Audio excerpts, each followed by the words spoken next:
Hi guys, it's me again, Lion Eyes Official.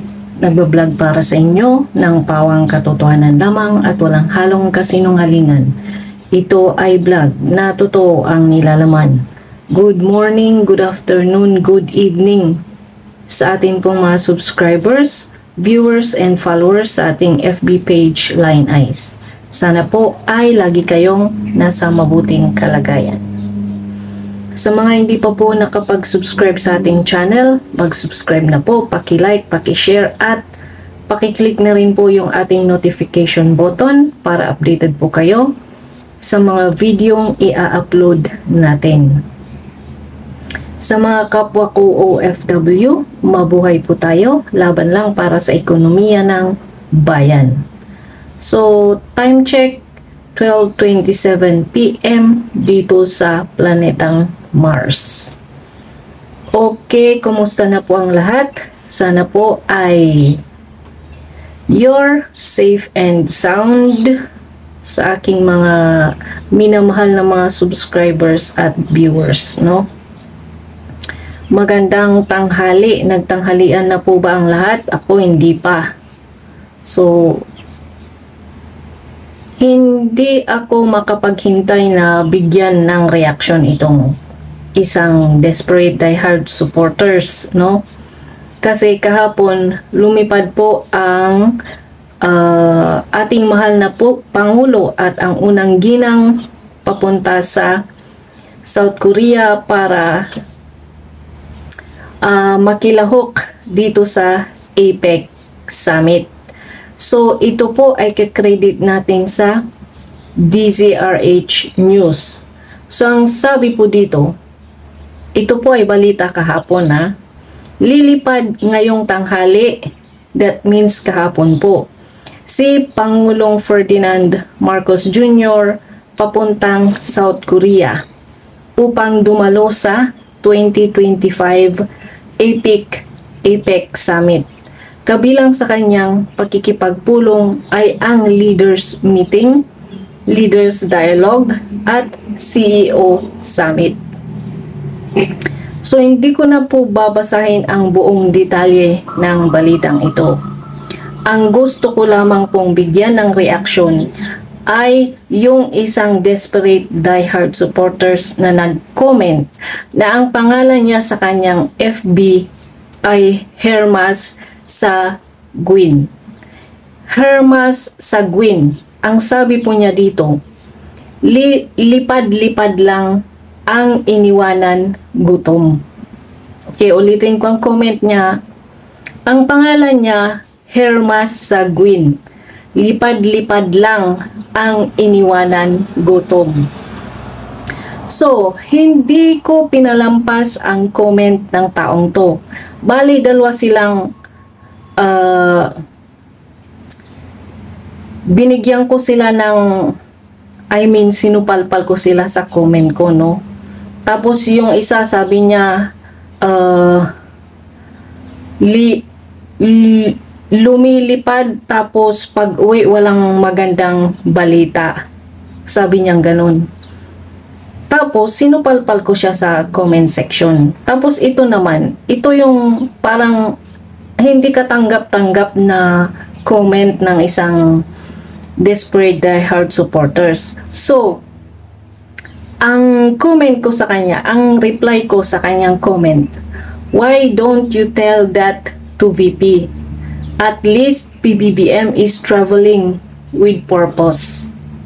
Tama, di ba? What about the person who always travel without any purpose and we Filipinos don't get any benefits?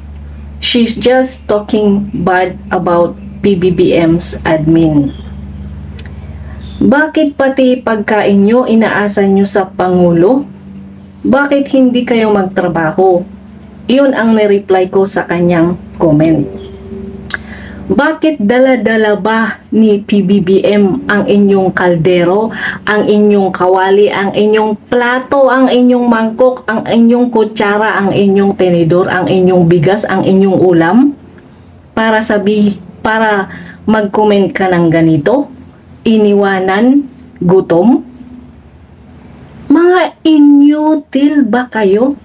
I'm sorry for the word pero bakit ba kayo umaasa sa presidente? Bakit si PBBM ba ang breadwinner nyo?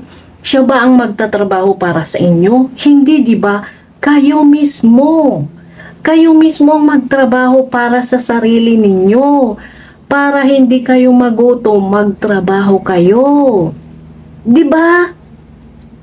Parang dinaig nyo naman yung mga kababayan nating mga may kapansanan, pasintabi po sa mga kaibigan natin o kakilala nating may kapansanan dyan. Pero, alam nyo, mas magaling pa sila kaysa sa mga kumpleto ang parte ng buong katawan. No? Yung mga iba dyan, pakuya-kuya-kuy lang, naghihintay ng ayuda. Hoy! Excuse me? Maya naman kayo, no? Huwag lahat iasa sa Pangulo.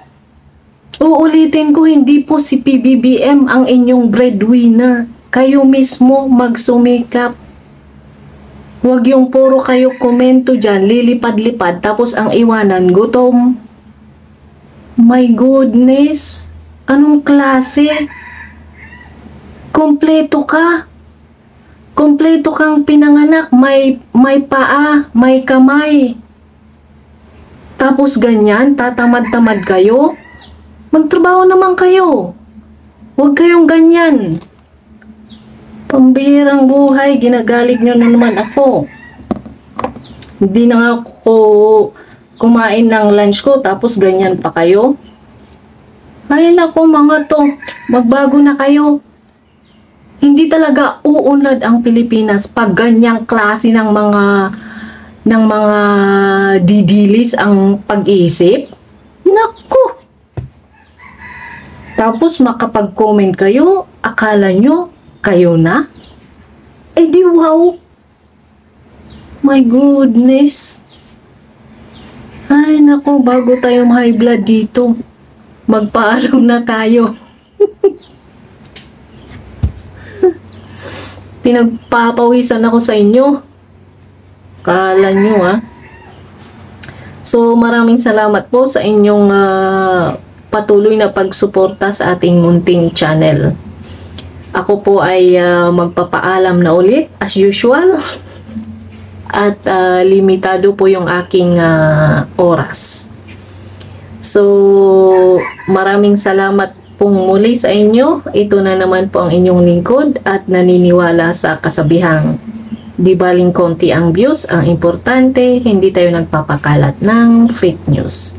Magandang tanghali, mag-ingat kayo palagi. I love you all. Bye-bye. Mabuhay ang bagong Pilipino, mabuhay ang bagong Pilipinas. Bye-bye.